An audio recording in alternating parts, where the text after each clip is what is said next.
Modular kitchen बनवा रहे हो या फिर कारपेंटर मेड किचन बनवा रहे हो, लेकिन क्या आपको पता है कि किचन बनवाते समय कौन कौन सी ऐसी मिस्टेक्स है जो आपको अवॉइड करनी चाहिए? नहीं तो बाद में बहुत सारी प्रॉब्लम्स का आपको फेस करना पड़ सकता है। मैं आपको बताने वाला हूं कि कौन कौन से ऐसे मटेरियल जैसे आप यूज़ कर सकते हैं अपने किचन के बैक स्प्लैश में, आपके फॉल सीलिंग में।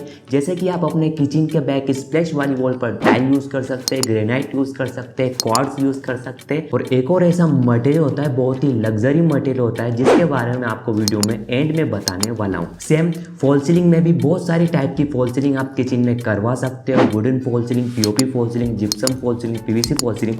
लेकिन आपके किचन के लिए बेस्ट फॉल सीलिंग कौन सी होने वाली है? नमस्कार दोस्तों, मैं हूँ अभिषेक सिंह डांगी। स्वागत है आप सभी का मेरे यूट्यूब चैनल अव्याना इंटीरियर्स पर। अब बात करते हैं फॉल सीलिंग मिस्टेक्स के बारे में। हम हमारे किचन में बहुत सारे टाइप्स की फॉल सीलिंग कर सकते हैं, जैसे कि POP fall ceiling, wooden fall ceiling, PVC fall ceiling और जिप्सम फॉल सीलिंग। अब भैया इतने टाइप ऑफ मटेरियल की फॉल सीलिंग होती है, तो हमारे किचन के लिए best type of fall ceiling कौन सी रहेगी भैया? तो डायरेक्ट टू द पॉइंट में इसका आंसर दूं तो आपको अपने किचन में हमेशा पीओपी फॉल सीलिंग ही करानी चाहिए।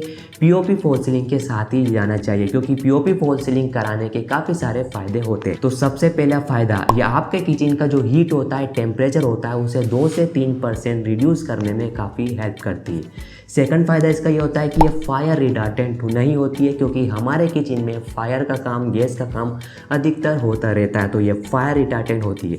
तीसरा फायदा इसका ये रहता है कि ये काफ़ी लग्जरी होती है, और इसके ऊपर अगर लाइटिंग लगी है, सही टाइप की ऑफ लाइटिंग, आपने प्रोफाइल लाइट लगा दी है या फिर पेंडेंट लगा दिया या फिर आपने एक शेड लेयर लगा दिया, तो आपकी जो सीलिंग है, आपकी जो किचन है, काफ़ी लग्जरी होती है। और कोई भी गेस्ट आपके किचन में इंटर करेगा तो बोलेगा वाह क्या किचन है। सेकंड जो गलती है हम अधिकतर कर देते हैं कि हम हमारे किचन लेआउट को प्लान नहीं करते, उससे पहले हम हमारे फॉल सीलिंग को बनवा देते या फिर फॉल सीलिंग को प्लान कर देते। तो ये गलती आपको कभी नहीं करना है। तो सबसे पहले आपको अपने किचन के लेआउट को प्लान कर लेना है कि हाँ, मैं अपने L shape kitchen, U shape kitchen या फिर पैरेलल या फिर आइलैंड किचन के साथ जाना चाहता हूँ। उसके बाद ही आप क्या करिए, फॉल सीलिंग को बनवाइए, फॉल सीलिंग को प्लान करिए। नहीं तो क्या प्रॉब्लम होती है कि हमने फॉल सीलिंग तो बनवा दी, लेकिन हमने पता चला कि नहीं यार मुझे आइलैंड बनवाना है, फिर मुझे पता चला नहीं यार मुझे पैरेलल किचन के साथ जाना है। तो हमारा जो वो एक दूसरे को कॉम्प्लीमेंट देते हैं, कौन कौन, हमारा फॉल सीलिंग और हमारा जो किचन का लेआउट होता है, वो एक दूसरे को कॉम्प्लीमेंट नहीं दे पाते हैं। इन शॉर्ट ये थोड़ा सा मिसमैच होता है, काफ़ी मेसी जा लगता है। तो सबसे पहले अपने किचन लेआउट को फाइनल कर लो, उसके बाद अपने फॉल सीलिंग की डिज़ाइन को फाइनल कर लीजिए। आपकी स्क्रीन पर जो पिक्चर शो हो रहे होंगे उससे आपको और भी अच्छे से इसको समझ में आ गया होगा। नेक्स्ट चीज, आपको मल्टी लेयर जो फॉल सीलिंग होती है, जो कॉम्प्लिकेटेड फॉल सीलिंग होती है, उसे अपने किचन में नहीं करवाना चाहिए। जो मल्टी लेयर फॉल सीलिंग होती है उसे आप अपने ड्राइंग रूम या लिविंग रूम या बड़े बड़े बेडरूम में आप इसे करा सकते हैं, लेकिन किचन में कराना इसे अवॉइड करिएगा। क्योंकि सबसे पहला रीज़न ये है कि ये इसमें जो मल्टी लेयर फॉल सीलिंग होती है उसमें धूल, मिट्टी, डस्ट लगने के काफ़ी सारे चांसेस होते हैं, और हम नहीं चाहते कि हमारे किचन का जो फॉल सीलिंग होता है उसमें ज़्यादा ही मेंटेनेंस हो, क्योंकि हमें हसल फ्री किचन चाहिए। तो हमेशा जो कॉम्प्लिकेटेड जो फॉल सीलिंग होती है उसे आपको अपने किचन में अवॉइड करना है। हमेशा प्लेन सीलिंग के साथ आपको जाना चाहिए। आप चाहते हो तो आप एक कोव ज़रूर दे सकते हो, लेकिन एक कोव से ज़्यादा अपने फॉल सीलिंग में कोव नहीं देना है। नेक्स्ट जो मिस्टेक है, choosing wrong lighting placement in fall ceiling. अब हमारा क्या होता है कि किचन के अंदर जो लाइटिंग का जो रोल होता है बहुत ही इंपॉर्टेंट होता है। किचन के अंदर हमें लाइट चाहिए ही चाहिए, भले ही हम किसी और दूसरे जगह लाइट दे या नहीं दे।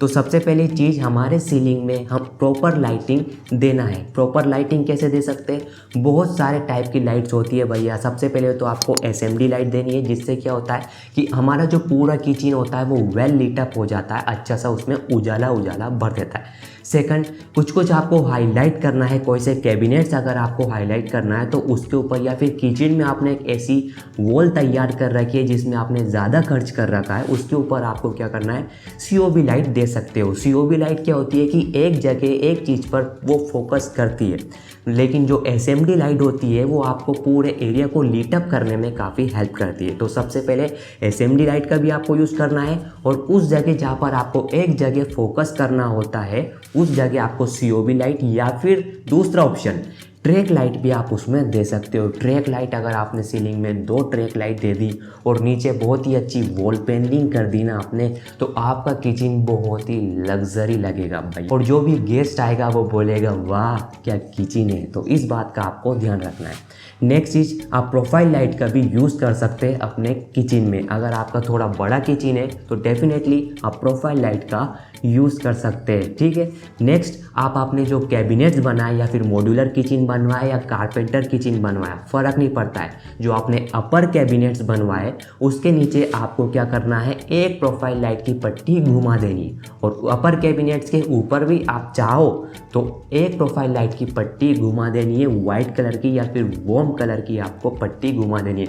उससे क्या होता है, उसके 2 फायदे होते हैं। एक तो किचन लग्जरी लगता है और दूसरा आपका जो काउंटर टॉप होता है उस पर वेल लीट अप होता है, यानी काउंटर टॉप पर हम किसी प्रकार का काम करने में हमें दिक्कत नहीं आएगी। अब हम बात करते हैं बैक स्प्लैश मिस्टेक्स के बारे में। तो सबसे पहले मैं आपको बता दूं कि भैया जो बैक स्प्लैश क्या होता है। बैक स्प्लैश वॉल होती है जो हमारे काउंटर टॉप के जस्ट पीछे वाली जो वॉल होती है, जहाँ पर हम अधिकतर टाइल लगा देते हैं, ग्रेनाइट लगा देते हैं, या फिर हम कभी कभी बहुत सारे मटेरियल्स उस पर लगा देते हैं। तो वो जो वाली वॉल होती है जिस पर हमारे इलेक्ट्रिकल पॉइंट्स अधिकतर लगते हैं, गैस पॉइंट लगता है, उस वाली वॉल को बोलते हैं बैक स्प्लैश वॉल। जी हाँ दोस्तों, तो सबसे पहली जो गलती है वो आपको यहाँ पर नहीं करनी है कि बैक स्प्लैश वॉल को खाली छोड़ना।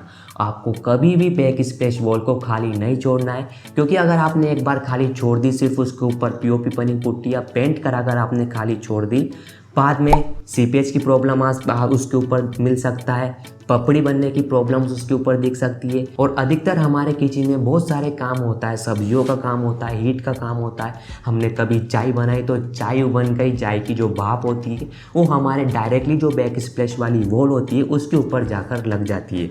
तो क्या करती है वो, हमारे बैक स्प्लैश वॉल को काफ़ी गंदा हो जाता है, काफ़ी डर्ट हो जाता है, और हम नहीं चाहते कि हम जैसे ही किचन में इंटर करें सबसे पहले जो हमें विजिबल होती है वो हमारी बैक स्प्लैश वाला जो पोर्शन होता है वो विजिबल होता है, तो काफ़ी गंदा लगता है वो देखने में। तो हमेशा अपने जो बैक स्प्लैश वॉल होती है उसे खाली नहीं छोड़ना है। उसके ऊपर आपका टाइल हो गया, ग्रेनाइट हो गया, बहुत सारे ऑप्शन होते हैं जो मैं आगे वीडियो में डिस्कस करने वाला हूँ, वो आपको लगाना ही लगाना चाहिए। सेकंड मिस्टेक जो हम अधिकतर कर देते हैं कि हम जो बैक स्प्लैश की जो हाइट होती है वो हम काफ़ी ज़्यादा दे देते हैं। अब सोचो, आप प्रैक्टिकली सोचो, अब बैक स्प्लैश की हाइट यानी मतलब जो बैक स्प्लैश में आपने टाइल लगाया है वो आपने काफ़ी ऊपर तक हाइट तक लगा दिया और उसके ऊपर आप कैबिनेट भी लगवाओगे। अब कैबिनेट और उसके ऊपर लगवाओगे, आपको कैबिनेट को एक्सेस करने में काफ़ी सारी प्रॉब्लम्स फेस करनी पड़ती है, और कोई छोटा हाइट का यूज़र है तो उसे कैबिनेट तक तो पहुँच ही नहीं सकता, और कैबिनेट से जो सामान निकालना है वो कैसे निकालेगा। तो सबसे पहली चीज़ आपको यहाँ पर अवॉइड करनी है कि जो बैक स्प्लैश वाली वॉल है, जो आपने टाइल लगाया उस वॉल पर 2 फीट से ज़्यादा नहीं होनी चाहिए, 2 फीट के अंदर ही वो होने चाहिए। अगर आप 2 फीट से ज़्यादा दोगे तो वही कैबिनेट की प्रॉब्लम्स आपको देखने को मिल सकती है। अब तीसरी चीज़ और सबसे बड़ी गलती हम करते थे हमारे बैक स्प्लैश में कि हम गलत मटेरियल सिलेक्ट कर लेते हैं। अब मार्केट में बैक स्प्लैश के लिए काफ़ी सारे मटेरियल अवेलेबल है भैया।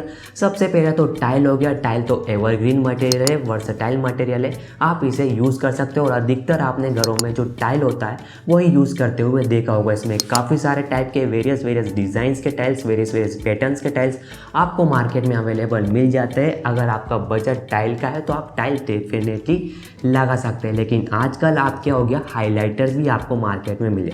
हाइलाइटर क्या है कि हाइलाइटर एक प्रिंटेड टाइल होता है जिसमें प्लेन टाइल के बीच में आप 1-2 हाइलाइटर अपने बैक स्प्लैश वाली वॉल पर लगाते हो तो वो काफ़ी अट्रैक्टिव वॉल बन जाती है, ठीक है। तो हाइलाइटर का भी आप यूज़ कर सकते हैं अपने बैक स्प्लैश वाली वॉल पर। अब दूसरा ऑप्शन हमारा यह बन जाता है कि आपने जो मटेरियल अपने काउंटर टॉप पे यूज़ किया है वही पत्थर आप अपने बैक स्प्लैश वाली वॉल पर यूज़ कर सकते, और ये काफ़ी ट्रेंडी डिज़ाइन हो जाता है, और आजकल यही चल रहा है आज मार्केट में काफ़ी ज़्यादा। जैसे कि फॉर एग्जाम्पल आपने काउंटर टॉप पर क्वार्ट्ज लगाया तो आप सेम मटेरियल अपने बैक स्प्लैश वाली वॉल पर लगा सकते हैं, या फिर आपने जो शेड ऑफ ग्रेनाइट आपने अपने काउंटर टॉप पर यूज़ करा है सेम शेड ऑफ ग्रेनाइट आप अपने बैक स्प्लैश वाली वॉल पर लगा सकते हैं, और ये काफ़ी ट्रेंडी चल रहा है आजकल मार्केट। हाँ, लेकिन इसकी जो कॉस्टिंग होगी वो फर्स्ट वाले यानी टाइल से थोड़ी सी ज़्यादा आएगी, लेकिन उससे ज़्यादा लग्जरी ये लग सकता है। अब तीसरा जो ऑप्शन होता है, तीसरा जो मटेरियल आप अपने बैक स्प्लैश वाली वॉल पर यूज़ कर सकते हैं, जो मैंने आपको स्टार्टिंग में बोला था कि एक ऐसा मटेरियल है जो मैं आपको वीडियो में एंड में बताऊंगा, वो है दोस्तों बैक पेंटेड ग्लास। जी हाँ दोस्तों, आप अपने जो बैक स्प्लैश वाली वॉल पर ग्लास का भी यूज़ कर सकते हैं। अब ग्लास का किस तरीके से आपको यूज़ करना है, सबसे पहले क्या होता है कि आपकी जो वॉल होती है उसके ऊपर पैनलिंग करी जाती है प्लाईवुड की, 8 mm या 10 mm प्लाईवुड की पैनलिंग करते हो आप। उसके बाद 3 mm MDF से फर्मा बनाते हो। फर्मा क्यों बनाते हो कि आपकी जो बैक स्प्लैश वाली वॉल है उसके डायमेंशन लेने के लिए, क्योंकि जो ग्लास होता है वो डायरेक्टली ऑन साइड पर लाकर नहीं काटा जाता है, क्योंकि उसकी जो मशीन आती है काफ़ी हैवी मशीन, काफ़ी बड़ी मशीन होती है। तो 3 mm MDF का फर्मा बनाकर हम फैक्ट्री में ले जाते हैं, फैक्ट्री से ग्लास को कटवाते हैं और फिर हम हमारी साइट पर या फिर घर पर उस ग्लास को लाते हैं और उस ग्लास के ऊपर आप किसी प्रकार का पेंट करवा सकते हैं। वो पेंट का कलर डिपेंड करता है कि आपके किचन का जो थीम है, कलर ऑफ थीम है, कौन कौन से कलर कॉम्बिनेशन के साथ आप जा रहे हो उसके ऊपर डिपेंड करता है। क्या आपका किचन ग्रे थीम के ऊपर डिपेंड है या बेज थीम के या फिर वाइट थीम के ऊपर डिपेंड है, क्या आपने अपने किचन में लाइटर कलर्स या फिर डार्क कलर के साथ प्ले किया है, क्या आपने अलग अलग थीम जैसे मोनोक्रोमेटिक थीम हो गई क्या उसके साथ प्ले करना है, वो आपके, अगर आपका इंटीरियर डिज़ाइनर हो वो आपसे बात करना। अगर आपका इंटीरियर डिज़ाइनर आपने हायर नहीं करा है तो आप हमारी जो डिज़ाइनिंग सीरीज़ है, डिज़ाइनिंग वाली वीडियोस है, किचन डिज़ाइनिंग वाली वीडियोस है, उसे देखकर अपने किचन को खुद से ही डिज़ाइन कर सकते हो।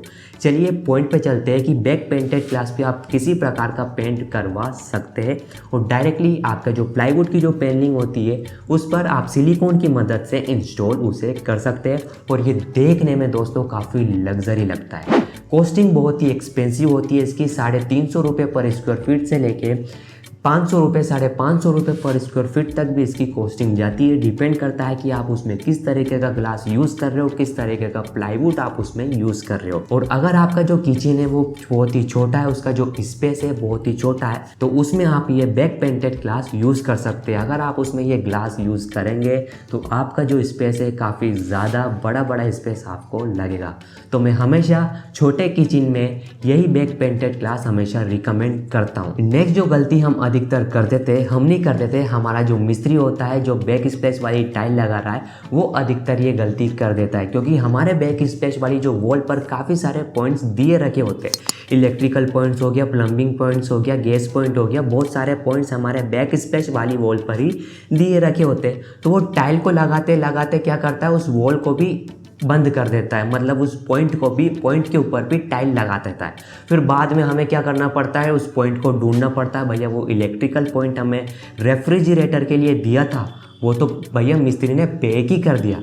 तो क्या होता है, बहुत सारे अनाड़ी मिस्त्री आजकल मार्केट में जल्दी लगाने के चक्कर में क्या करते हैं, वो पॉइंट को भी भूल जाते हैं, बस धड़ाधड़ लगाओ, हमें जल्दी काम कर घर पर जाना है। तो कुछ ऐसे मिस्त्री भी आपको मिल जाते हैं। मैं सारे मिस्त्री की बात की कर रहा हूँ, कुछ एक्सपीरियंस मिस्त्री भी होते हैं, लेकिन इसके ऊपर भी आपको ध्यान देना पड़ता है, नहीं तो बाद में क्या होता है कि उस टाइल को तोड़ना पड़ता है, फिर हमें उस पॉइंट को ढूंढना पड़ता है, वापस से रिपेयर करवाना पड़ता है। तो हमारी कॉस्टिंग और नुकसान हमारा ही उसमें ज़्यादा होता है। हाँ दोस्तों, ये जा रहे जो मिस्टेक्स होते हैं किचन डिज़ाइनिंग करते समय, बहुत सारी गलतियाँ आपको किसी दूसरी वीडियो में भी यूट्यूब पर मिल जाएंगी, लेकिन मैंने बीच में जो टिप्स दिए उस मिस्टेक्स करने पर उसके जो सॉल्यूशंस मैंने दिए वो आपको पूरे यूट्यूब पर कहीं नहीं मिलने वाले हैं। तो आई होप आपको ये जो वीडियो है अच्छा लगा होगा।